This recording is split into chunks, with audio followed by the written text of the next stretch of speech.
نحمده ونصلي على رسوله الكريم أما بعد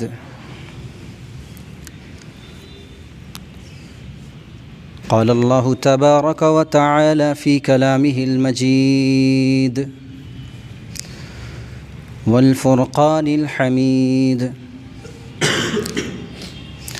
فأعوذ بالله من الشيطان الرجيم بسم الله الرحمن الرحيم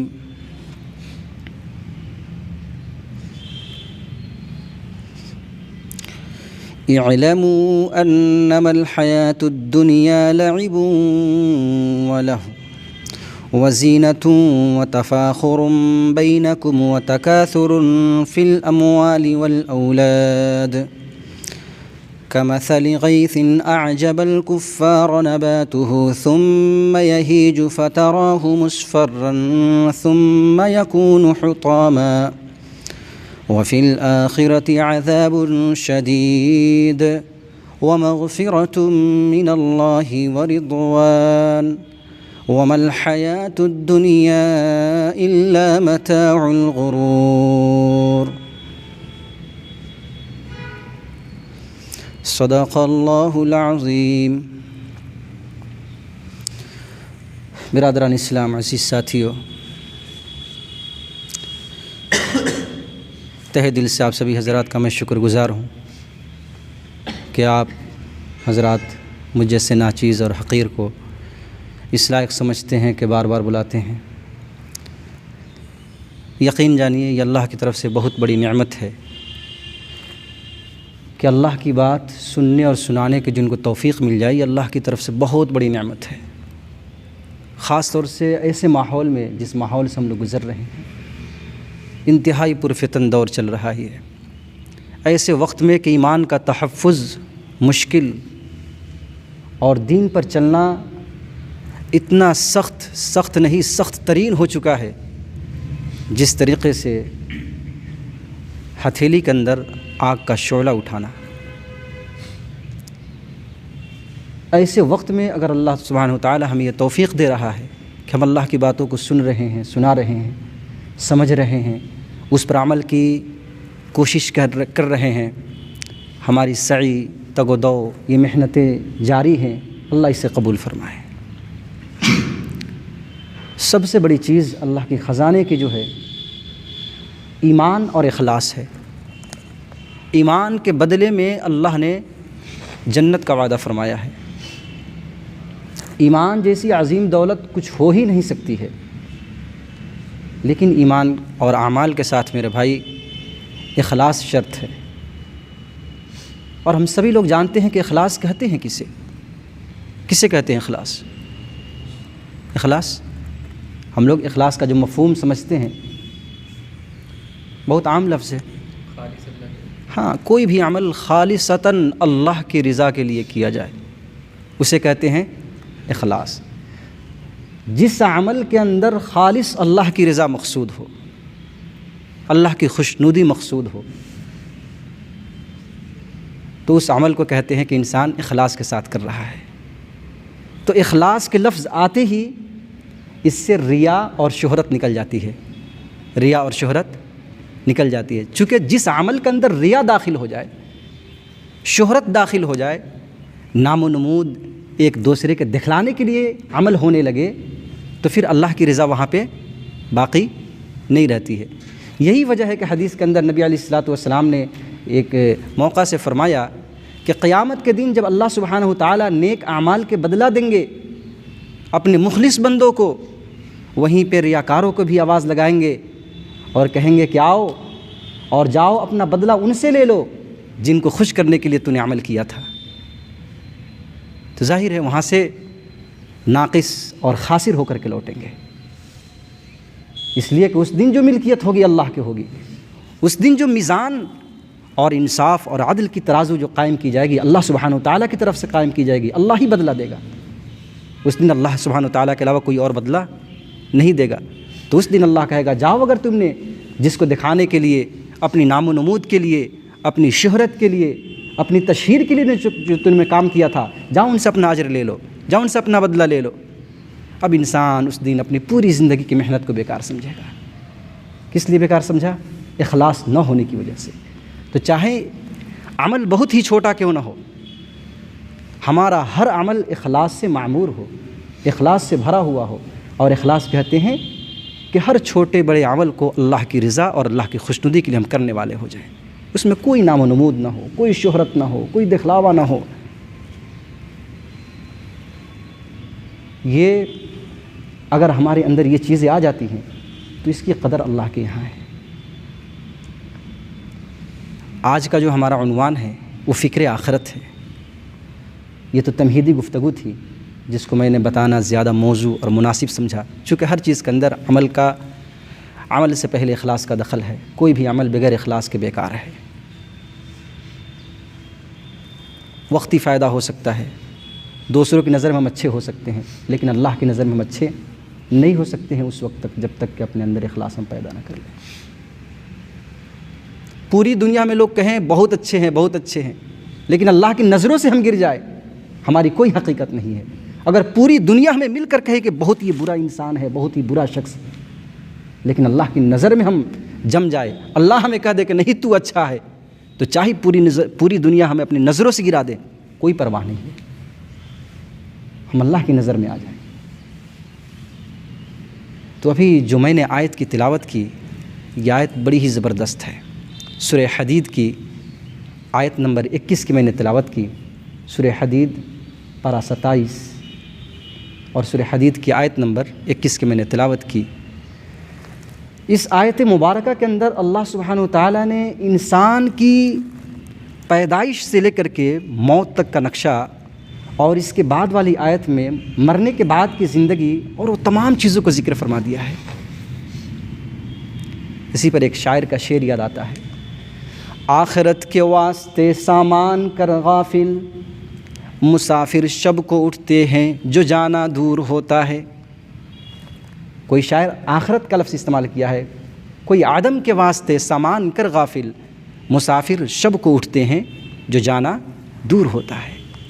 ہم دیکھتے ہیں کہ اگر ہمیں کوئی سفر درکار ہو جاتا ہے اور سفر جتنا لمبا ہوتا ہے اس کی تیاری اتنی ہی پہلے اور اتنی ہی زبردست انداز میں ہم لوگ تیاری شروع کرتے ہیں۔ تو ہماری یہ جو زندگی ملی ہے نا، یہ بہت تھوڑی سی زندگی ہے، بہت کم وقت کے لیے ہم اس دنیا میں آئے ہیں، اور جب آ گئے ہیں تو زندگی کی اصل حقیقت کیا ہے؟ موت ہے۔ زندگی کی حقیقت کیا ہے؟ موت ہے۔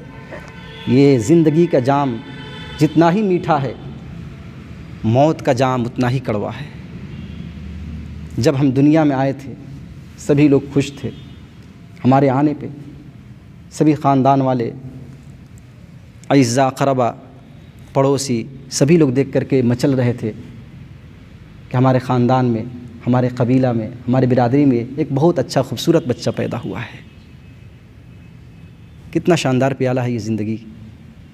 جب موت واقع ہوتی ہے، اگر ہم اچھے ہوتے ہیں تو چاروں طرف ماتم اور چاروں طرف افسوس کی ایک صدا گونجتی ہے کہ میرے بیچ سے کوئی چلا گیا، میرے خاندان کا فلاں شخص چلا گیا، وہ بہت ہی اچھا انسان تھا، بہت ہی اخلاق مند تھا، اس کے کردار بہت ہی اچھے تھے، وہ لوگوں سے ملنے والا تھا اور رفاع عام کے لیے کام کرنے والا تھا، وہ دوسرے کے دکھ درد مصیبت میں شریک ہونے والا تھا۔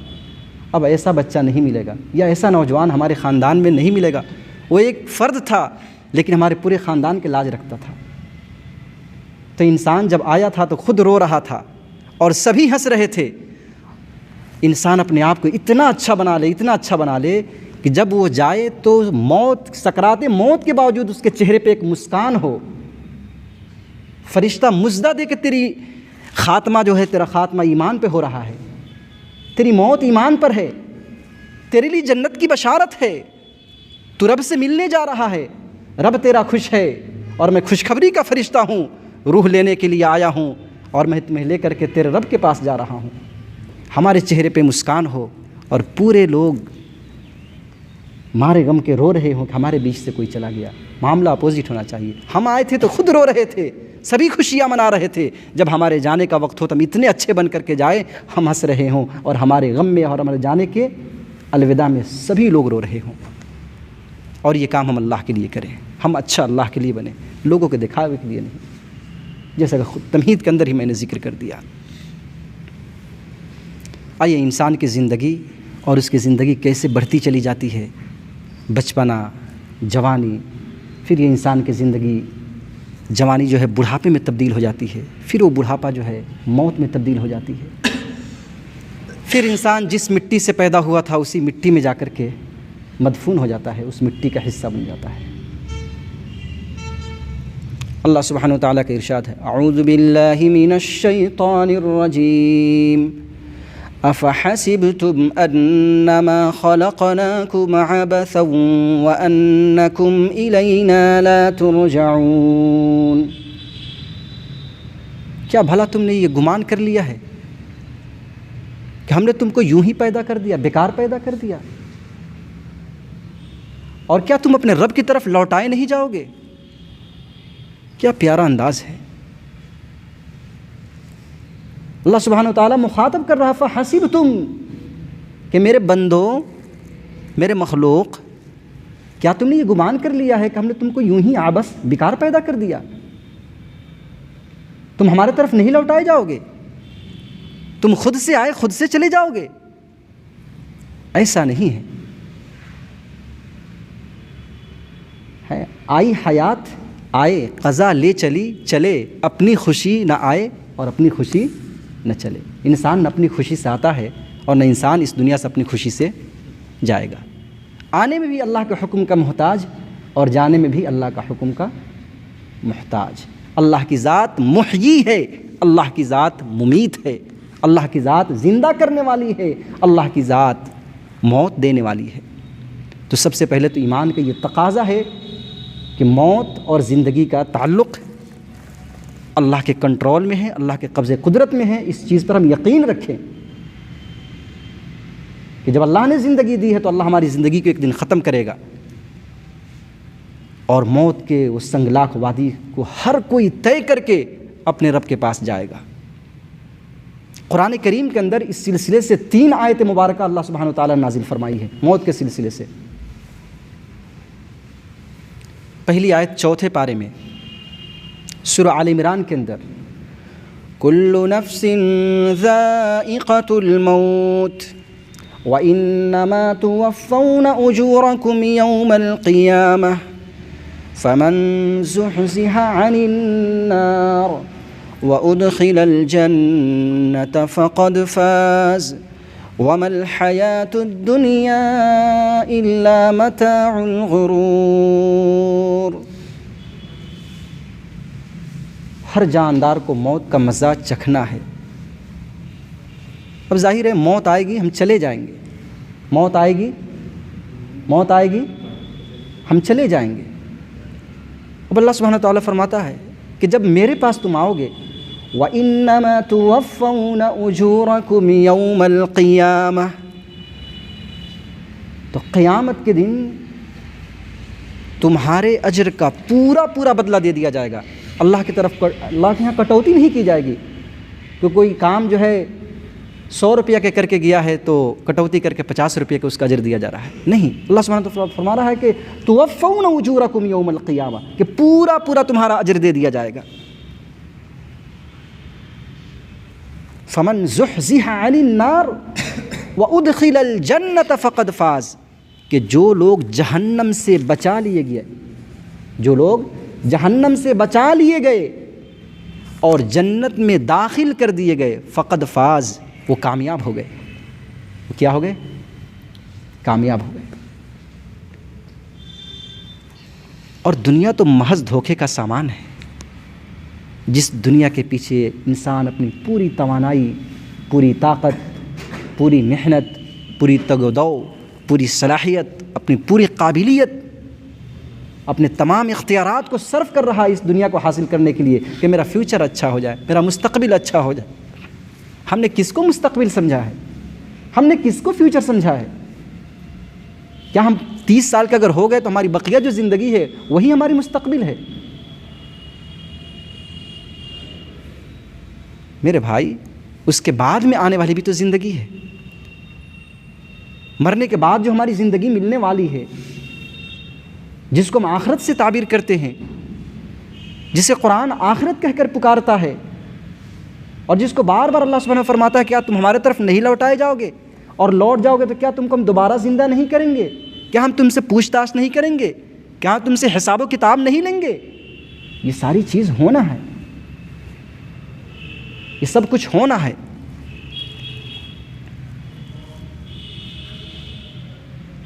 تو انسان اپنی صلاحیتوں کو آج ختم کر رہا ہے دنیا کے پیچھے، اور انسان کی جو زندگی شروع ہوتی ہے، اس زندگی شروع ہونے سے پہلے اللہ تعالیٰ نے ایک منظر کشی کی ہے۔ وَلَقَدْ خَلَقْنَا الْإِنسَانَ مِن سُلَالَةٍ مِّن طِينٍ، ہم نے انسان کو مٹی کے جوہر سے پیدا کیا۔ کس سے پیدا کیا انسان کو؟ مٹی کے جوہر سے انسان کو اللہ نے پیدا کیا۔ ثم جعلناه نطفة في قرار مكين، پھر اللہ سبحانہ تعالیٰ نے اس ناپاک قطرے کو ایک محفوظ جگہ میں ٹھہرا دیا، یعنی رحم مادر میں، ماں کی پیٹ میں، اس ناپاک قطرے پر اللہ نے جلوہ گری فرما کر کے قرار مکین، ایک محفوظ جگہ میں اللہ نے وہاں پہ ٹھہرایا۔ پھر اللہ سبحانہ و تعالیٰ آگے بیان فرماتا ہے کہ کس کس مرحلے سے انسان گزر کر کے اس دنیا میں آتا ہے۔ ثم خلقنا النطفة علقة فخلقنا المضغة عظاما فكسونا العظام لحما ثم أنشأناه خلقا آخر فتبارك الله أحسن الخالقين۔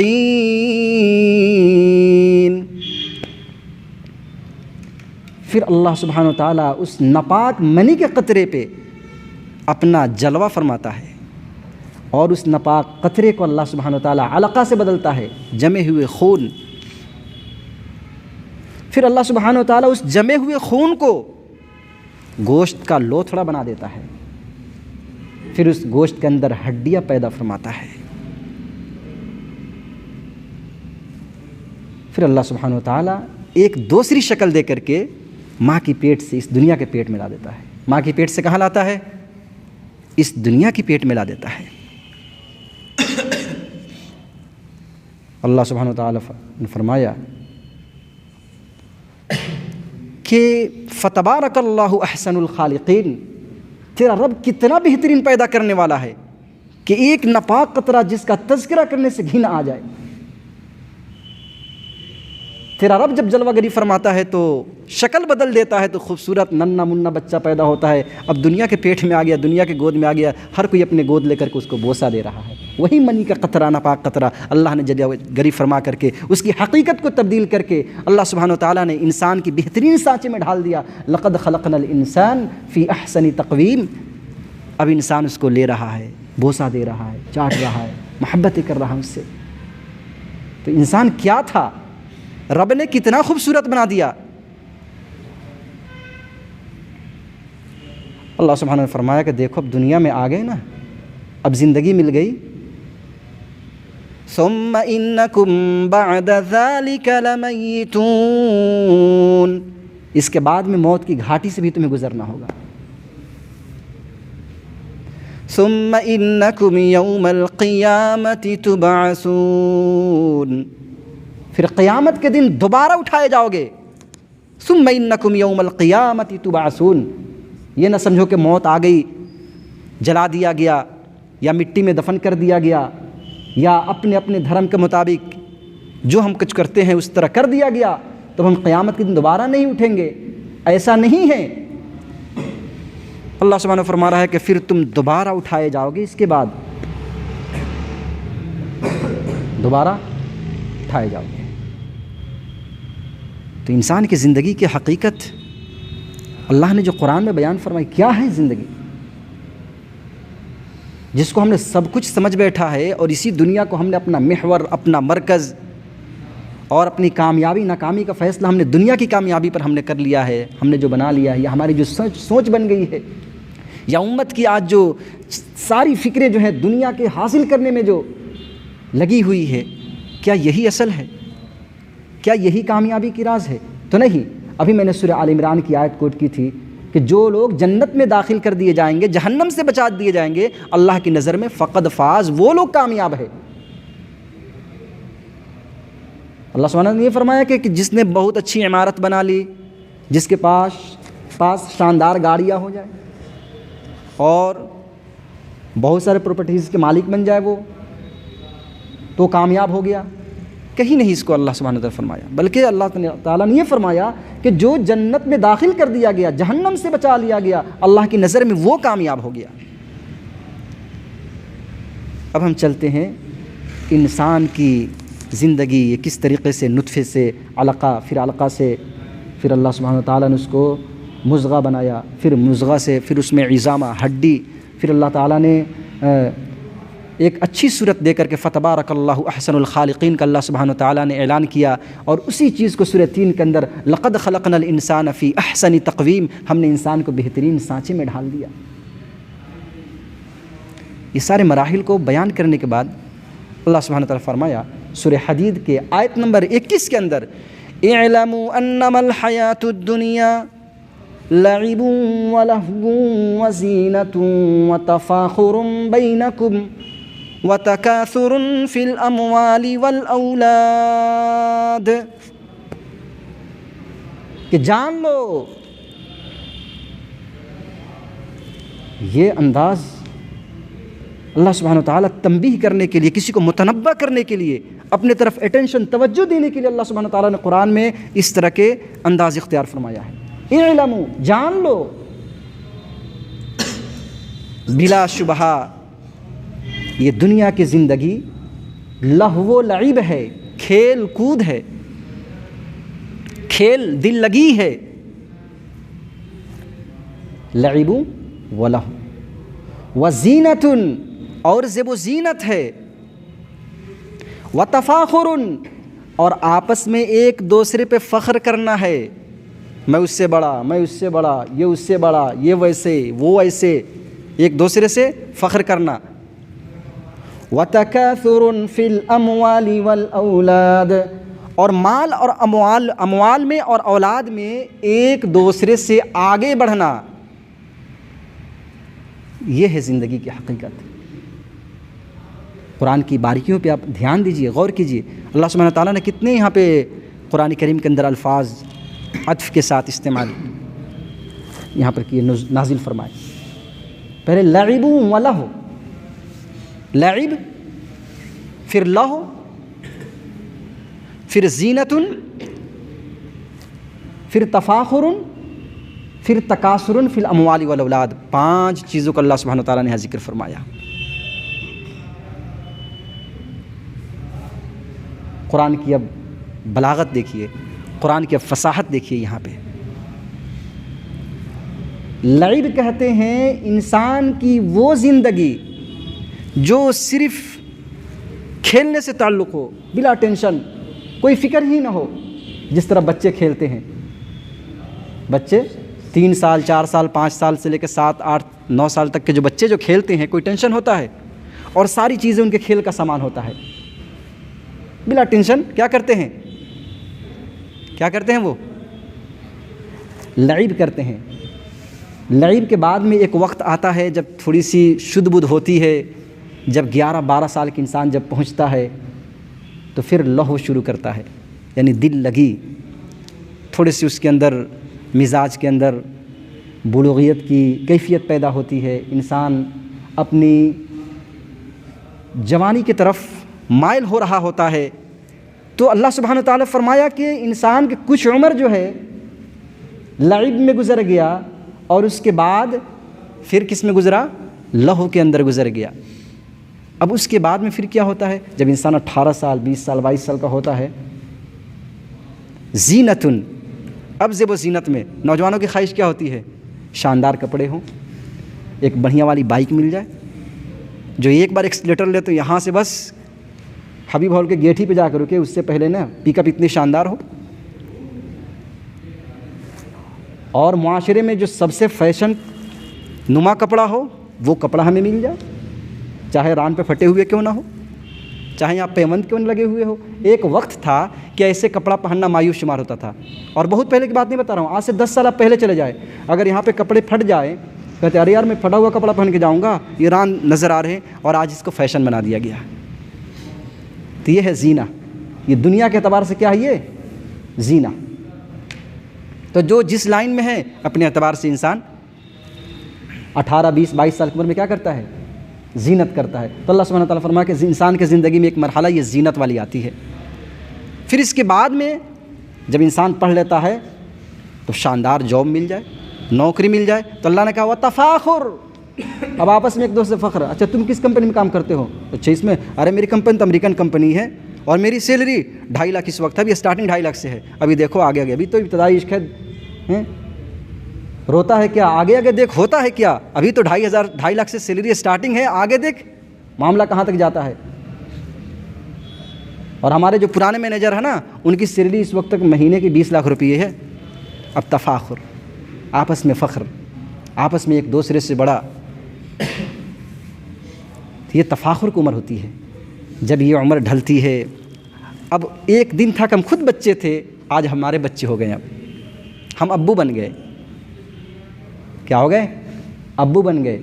اب تکاثر فی الاموال والاولاد, اللہ سبحانہ فرماتا ہے اس اسٹیج پہ جا کے انسان اپنے بچوں پہ کیا کرتا ہے, تفاخر کرتا ہے. اور معلوم ہے ارے علی گڑھ میں ایک فلیٹ ہے, ایک ممبئی میں ہے, ایک ہریانہ میں ہے, ایک دہلی میں ہے, اور ایک دبئی میں بھی کاروبار چل رہا ہے, وہاں بھی میں نے ایک فلیٹ لے رکھی ہے, اور زمینیں چھوٹی چھوٹی تو نہ جانے بہت جگہ ہیں, اور بچے الحمدللہ 5 بچے ہیں ماشاءاللہ, ایک امریکہ میں ہے, ایک کینیڈا میں ہے, ایک فلاں ہے, ایک فلاں ہے, ایک یہاں ہے, ایک وہاں ہے, سب ماشاءاللہ بڑے بڑے پوسٹ پہ ہیں.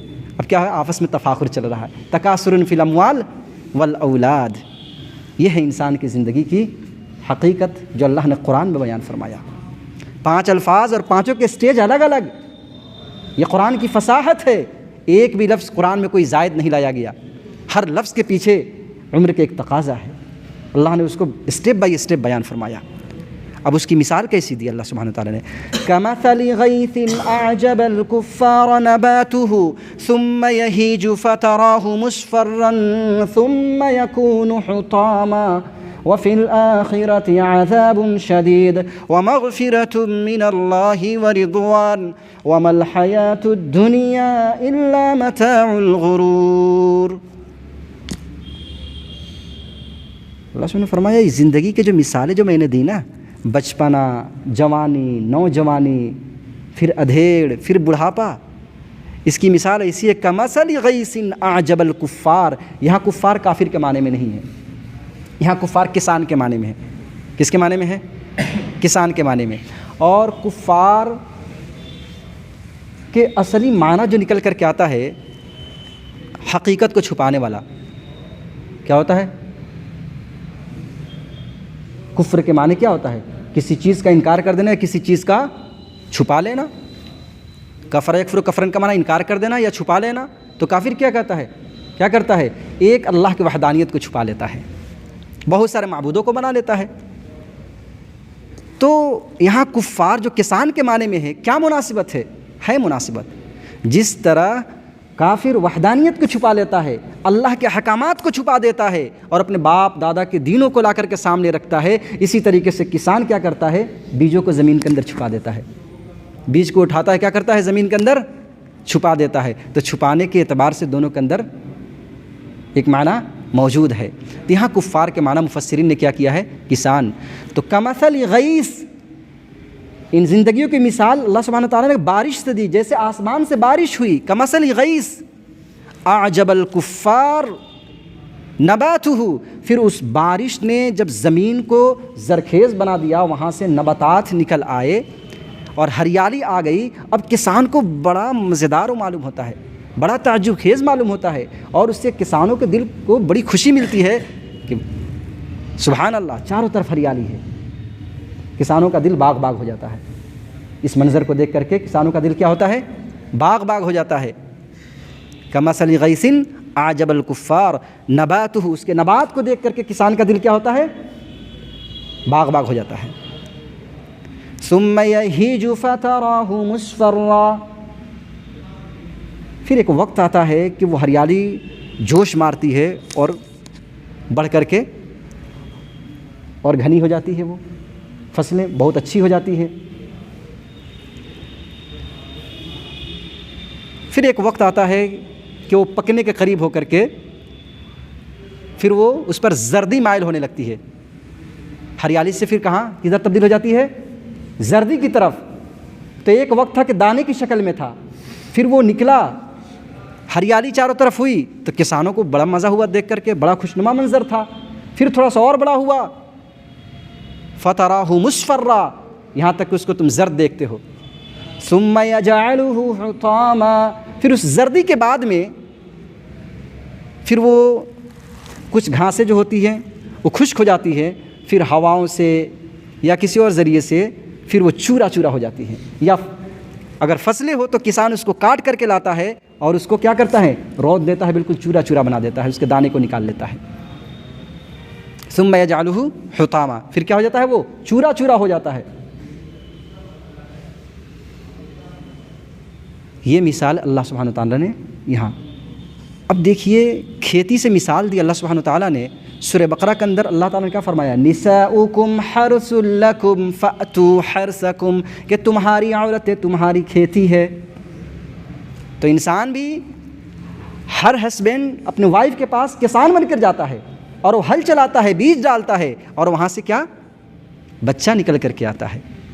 دیکھ رہے ہیں مناسبت قرآن کریم کی؟ اللہ نے یہاں مثال جو دی ہے کسانوں سے، اور بیج ڈالتا ہے زمین سے، پھر وہاں سے وہ بیج نکل کر کے آتی ہے۔ تو اللہ سبحانہ نے فرمایا سورہ بقرہ کے اندر نساؤکم حرث لکم فأتوا حرثکم ان شئتم، کہ تمہاری عورتیں تمہارے لیے کیا ہے؟ کھیت ہے۔ نساؤکم حرث لکم فأتوا حرثکم، کہ حرثن کا معنی کہتا ہے جوتنا۔ تو ہسبینڈ اپنے وائف کو کیسے جوتے گا بھائی؟ وہ سنت طریقے کے مطابق جو آتا ہے، مجامعت ہوتا ہے، اور جس کے نتیجے میں اللہ سبحانہ وتعالیٰ نے پورے نسل انسانی کو قائم فرمایا، یہی تو ہے۔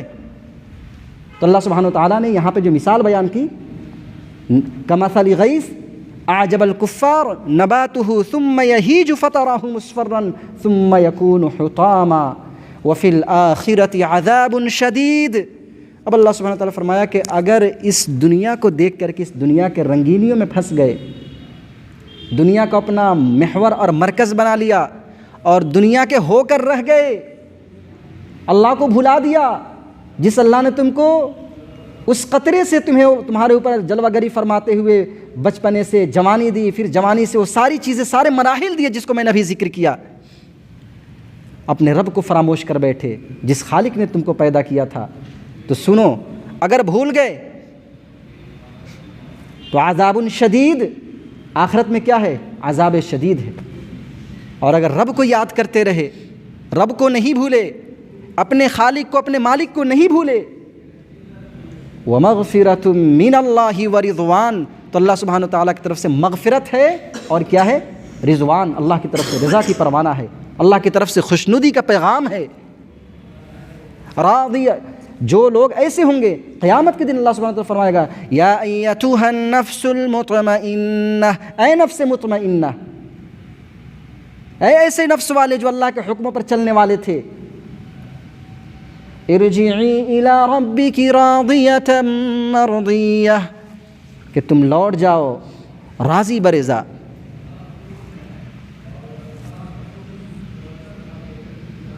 اللہ کی رضا کی طرف راضی برضا لوٹ جاؤ۔ ارجعی الی ربک، اپنے رب کی طرف راضی برضا، خوشی بخوشی لوٹ جاؤ۔ فادخلی فی عبادی، اور میرے خاص بندے میں داخل ہو جاؤ۔ وادخلی جنتی، پھر جنت میں داخل ہو جاؤ۔ تو اب یہاں سے دو چیزیں نکل کر آتی ہیں میرے بھائی۔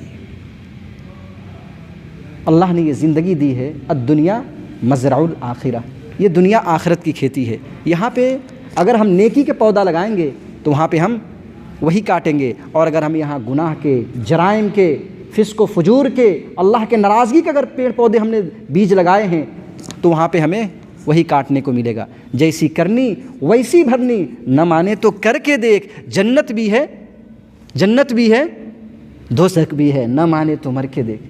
یہ تو یقینی چیز ہے، موت تو آئے گی، اللہ کے یہاں حاضر ہونا ہے، حساب و کتاب دینا ہے۔ تو اللہ نے جو یہ وقت ہمیں عنایت فرمائی ہے، بہت ہی قیمتی وقت ہے۔ اگر اس وقت کو ہم اللہ کے حکموں کے مطابق، نبی علیہ الصلوۃ والسلام کے سنت اور شریعت کے مطابق اپنے ان اوقات کو گزاریں گے تو یقین جانیے کہ اللہ سبحانہ و تعالیٰ نے ایسی جنت، ایسے باغات کا وعدہ کیا ہے جس کے نیچے نہریں جاری ہوں گی، اور جس جنت کے اندر انسان ہمیشہ ہمیشہ رہے گا۔ اور اگر ہم اللہ کی نافرمانی میں اللہ کے باغی بن کر نبی علیہ الصلوۃ والسلام کی شریعت اور سنت کے مخالفت کے ساتھ اگر ہم زندگی گزاریں گے تو پھر اللہ تعالیٰ نے وہ جہنم کی دہکتی ہوئی آگ تیار کر رکھی ہے جس کو جہنم دیکھ کر کے بالکل بھڑک جائے گی۔ تکاد تمیز من الغیظ کلما القی فیہا فوج سألہم خزنتہا الم یأتکم نذیر، جہنم دیکھ کر کے بھڑک جائے گی اور کہے گی جہنم کیا تمہارے پاس کوئی سمجھانے والا نہیں آیا تھا، کوئی ڈرانے والا نہیں آیا تھا؟ کہیں گے قالوا بلا قد جاءنا نذیر، کیوں نہیں میرے بھائی، آئے تھے ڈرانے والے، بتانے والے، سمجھانے والے آئے تھے۔ فکذبنا، ہم نے ان کو جھٹلا دیا تھا۔ وقلنا ما نزل اللہ من شیء، اور ہم نے کہا تھا کہ اللہ نے ایسی کوئی چیز نازل نہیں کی ہے۔ تو فرشتے کیا کہیں گے؟ ان انتم الا فی ضلال کبیر، میرے بھائی تب تو تم بڑی گمراہی میں تم چلے گئے۔ پھر دہکتی ہوئی آگ کے لیے فیصلہ کر دیا جائے گا۔ جو گیا لوٹ کر اب تک نہیں آیا میرے بھائی، نہ لوٹ کر آئے گا۔ اللہ نے یہ ایک چانس دیا ہے جس میں سے ہم سب کی عمر تقریباً 25 سال، 20 سال، 28 سال، 30 سال، 35 سال، ہم لوگ اتنی عمر گزار چکے ہیں۔ جو بقیہ عمر ہے پورے فکر کے ساتھ اور پوری ذمہ داری کے ساتھ، اور ہمارے اوپر کیا ذمہ داری ہے، ہم خود بھی نیک راستے پہ چلیں اور اپنے بھائیوں کو ہم کیسے نیک راستے پہ لانے والے بنیں، سب کی فکر لے کر کے ہم جی۔ قرآن کریم کا یہ پیغام ہے، یا ایھا الذین آمنوا قوا انفسکم واہلیکم نارا وقودها الناس والحجارہ علیہا ملائکۃ غلاظ شداد لا یعصون اللہ ما امرہم ویفعلون ما یؤمرون۔ یہ ایمان والوں کو اللہ اس میں جھنجھوڑ رہا ہے، اے ایمان والو قوا انفسکم، کہ اپنے آپ کو اور اپنے اہل و عیال کو اس آگ سے بچاؤ جس آگ کی ایندھن انسان اور پتھر ہے۔ وقودها الناس والحجارہ علیہا ملائکۃ غلاظ شداد، اس پر بہت مضبوط فرشتے مقرر ہے۔ لا یعصون اللہ، واللہ جو حکم فرمائے گا اس سے نافرمانی نہیں کریں گے۔ ما امرہم ویفعلون ما یؤمرون، اور جو چیز کا ان کو حکم دیا جائے گا وہ اپنے حکم کو کر گزریں گے۔ تو جو فرشتے جو جہنم پر مامور ہیں ان کو کیا چیز کا حکم دیا جائے گا؟ اللہ سبحانہ تعالیٰ فرمائے گا کہ منہ کے بل گھسیٹ کر اس کو جہنم میں ڈال دے۔ وہاں پر انسان کوئی نہیں بھاگ پائے گا۔ بڑے بڑے ترم کھاؤ، بڑے بڑے اپنی بادشاہت اور اپنی چودراہٹ کے اعلان کرنے والے سب ذلیل ہو کر کے کھڑے ہوں گے، اور اللہ کی طرف سے اعلان ہو جائے گا وامتازوا اليوم ایھا المجرمون، اے مجرموں آج تم جدا ہو جاؤ، الگ ہو جاؤ۔ کیا منظر ہوگا میرے بھائی؟ اب اس دن انسان افسوس کر کے کیا کر لے گا؟ اب تو توبہ کرنے کا بھی موقع نہیں ہوگا۔ اللہ نے یہ موقع جو فراہم کی ہے، ابھی توبہ بھی کر سکتے ہیں، اللہ سے معافی مانگ سکتے ہیں، رو سکتے ہیں، گڑ گڑا سکتے ہیں۔ اگر موت آ گئی تو ہم کچھ نہیں کر پائیں گے۔ پھر تو مرنے سے پہلے یہ جو ہماری زندگی ملی ہے، اللہ تعالیٰ نے موت اور زندگی کو اسی لیے پیدا کیا تاکہ اللہ سبحانہ تعالیٰ دیکھ لے کہ تم میں سے کون اچھا عمل کر کے آتا ہے۔ سورہ تبارک الذی کے اندر اللہ سبحانہ نے کیا فرمایا؟ الذی خلق الموت والحیات لیبلوکم ایکم احسن عملا، کہ اللہ سبحانہ تعالیٰ نے موت اور زندگی کو پیدا کیا لیبلوکم ایکم احسن عملا، تاکہ وہ تم کو آزما لے کہ تم میں سے کون احسن عمل کر کے اللہ کے پاس آ رہا ہے۔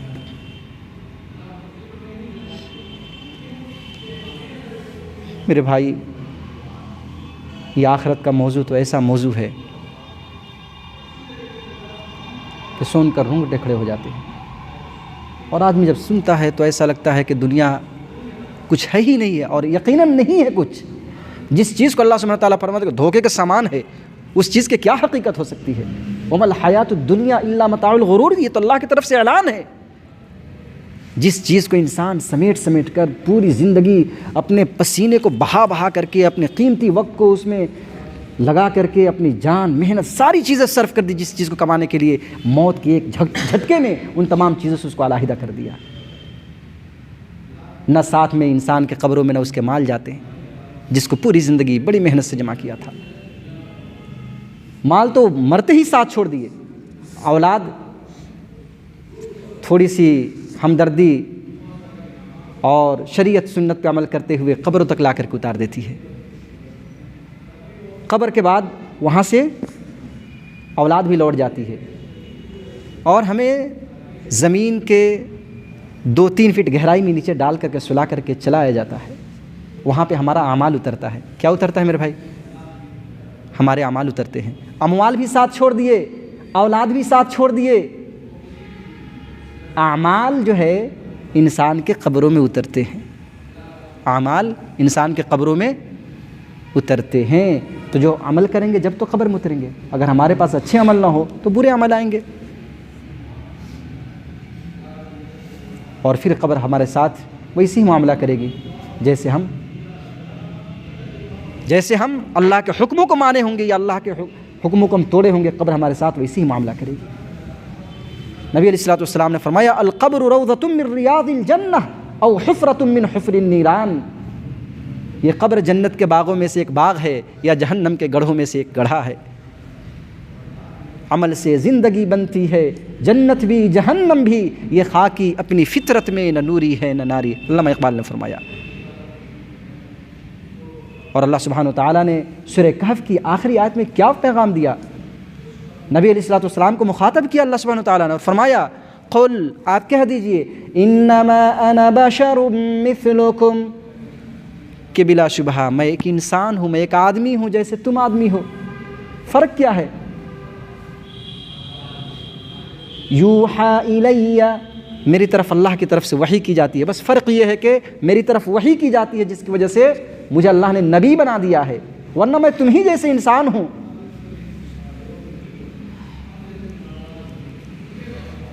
تو اللہ سبحانہ وتعالیٰ نے نبی علیہ الصلوۃ والسلام کو باضابطہ مخاطب اس میں کیا، قل، آپ کہہ دیجئے نبی، قل انما انا بشر مثلکم، کہ میں تو ایک بشر ہوں، انسان ہوں جیسے تم۔ یوحی الی انما الہکم الہ واحد، کہ تیرا رب کیا ہے؟ ایک ہے، تیرا معبود ایک ہے، ایک اللہ پر ایمان لا لو، یہ جہنم کی دہکتی ہوئی آگ کو بجھا دے گی، ایک اللہ پر ایمان لا لینا۔ فمن کان یرجو لقاء ربہ، کہ جو لوگ اپنے رب کی ملاقات کی آرزو اور امید رکھ رہے ہیں کہ میرے رب سے ایک دن ملنا ہے، جانا ہے، میرے رب سے مجھے ملاقات کرنی ہے، ملاقات ایک دن ہوگی، فَلْيَعْمَلْ عَمَلًا صَالِحًا، تو چاہیے کہ عمل صالح کرے، اچھے کام کرے، وَلَا يُشْرِكْ بِعِبَادَةِ رَبِّهِ أَحَدًا، اور اللہ کے ساتھ کسی کو شریک نہ ٹھہرائے، اللہ کے ساتھ کسی کو شریک نہ ٹھہرائے۔ اور اس پر اللہ سبحانہ وتعالیٰ نے وحدانیت پر پوری ایک سورت نازل فرمائی، ایک پوری سورت نازل فرمائی، اور معلوم اس سورت کا نام کیا ہے؟ اس سورت کا نام سورۃ الاخلاص ہے۔ حالانکہ قرآن کریم کی جتنی سورتیں ہیں، ہر سورتوں کا نام اس کے اندر کوئی لفظ آیا ہے جس لفظ سے اس سورت کا نام رکھا گیا ہے، زیادہ تر ایسی ہوا ہے۔ جیسے سورۃ اللہب، تبت یدا ابی لہب، اذا جاء نصر اللہ، سورۃ النصر، قل یا ایھا الکافرون، سورۃ الکافرون، قل اعوذ برب الفلق، سورۃ الفلق، قل اعوذ برب الناس، سورۃ الناس۔ لیکن سورۃ الاخلاص اس کا تو نام ہونا چاہیے سورۃ الاحد، مناسبت سے کیا نام ہونی چاہیے؟ سورۃ الاحد۔ اچانک آج میرے ذہن میں اس کا جواب کتنے دنوں سے تلاش کر رہا تھا، لیکن آج تفسیر کی کتابیں مطالعہ کرتے کرتے کرتے کرتے آج یہ بات سمجھ میں آ گئی مجھے۔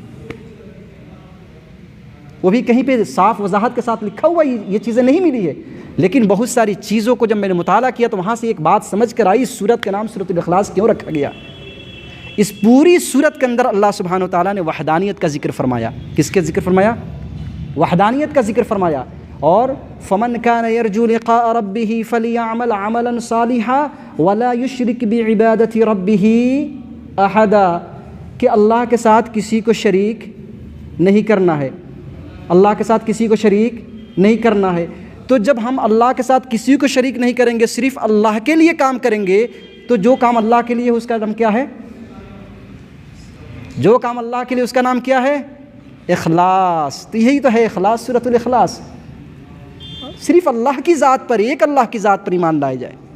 اگر اللہ کی ذات میں کسی کو شریک کر دیا تو یہ شرک ہے، اسے موحد نہیں کہا جائے گا، اسے مشرک کہا جائے گا۔ جو موحد ہوتا ہے وہ مخلص بھی ہوتا ہے، جو موحد ہوتا ہے وہ مخلص بھی ہوتا ہے۔ تو میرے بھائی، اخلاص نام ہے ایک اللہ کے لیے کرنے کا، اسی وجہ سے اس سورت کا نام ہی رکھ دیا گیا اخلاص، ایک اللہ کے لیے سب کچھ کرے، اللہ ایک، اسی کے لیے سب کچھ کرے، جان دی ہوئی اسی کی تھی، حق تو یہ ہے کہ حق ادا نہ ہو سکا، وما توفیقی الا باللہ۔ مجلس کے اختتام کا ہم دعا پڑھتے ہیں، جو بھی باتیں کہی گئی اللہ تعالیٰ اسے قبول فرمائے، اور اللہ تعالیٰ ہم سب کو، اور جہاں تک میری بات یہ پہنچے، اللہ تعالیٰ سب کو اس پر عمل کرنے کی توفیق عطا فرمائے اور فکر آخرت نصیب فرمائے۔ اللہ تعالیٰ مرنے سے پہلے موت کی مکمل تیاری اور اپنی مغفرت اور رضا کا پروانہ سنائے، جس مغفرت کا اللہ سبحانہ و تعالیٰ نے قرآن کریم کے اندر اعلان فرمایا ہے، وَسَارِعُوا إِلَىٰ مَغْفِرَةٍ مِّن رَّبِّكُمْ وَجَنَّةٍ عَرْضُهَا السَّمَاوَاتُ وَالْأَرْضُ، کہ مسابقہ کرو، سبقت کرو، بھاگو دوڑو اپنے رب کی مغفرت کی طرف، اور اس جنت کی طرف بھی بھاگو جس جنت کی عرض آسمان و زمین کی چمڑائی ہے۔ تو اللہ تعالیٰ ہمیں وہ فکر نصیب فرما دے، اور جو وقت بچا اللہ اس کا صحیح استعمال فرما دے۔ سبحان اللہ و بحمدہ، سبحانک اللہم و بحمدک، ونشہد ان لا الہ الا انت، اعوذ باللہ من الشیطان الرجیم، بسم اللہ الرحمن الرحیم، والعصر ان الانسان لفی خسر الا الذین آمنوا وعملوا الصالحات وتواصوا بالحق وتواصوا بالصبر وما علینا الا البلاغ۔